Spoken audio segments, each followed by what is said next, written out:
Last week, we lost one of the great pioneers of space exploration, Malcolm Scott Carpenter. Scott Carpenter was the second American to orbit the Earth following John Glenn. He completed 3 orbits over 5 hours on May 24, 1962.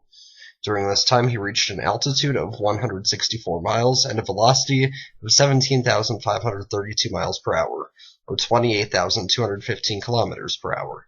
He reached a new milestone as he became the first American to eat solid food in space. The pitch horizon scanner malfunctioned during re-entry, meaning Carpenter had to pilot manually, causing him to fly 250 miles off course from his planned landing site. However, he was found alive and unharmed in his life raft 40 minutes later. He never again flew in space, taking a leave of absence to train for the Navy's Sea Lab program and later sustaining an injury to his arm in a motorcycle accident, rendering him ineligible for space travel. He died on October 10, 2013, following a stroke earlier in the year. With his passing, John Glenn is now the last surviving member of the original Mercury 7 astronauts.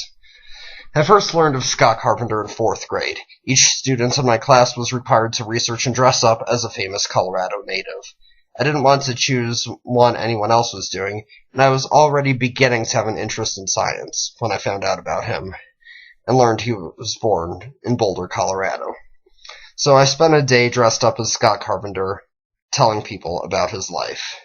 Flash forward 7 years, and I got to see his capsule at the Museum of Science and Industry in Chicago. I want to thank him for helping kickstart my interest in science and occasionally popping up, as if to make sure I'm still interested in science. He will be missed.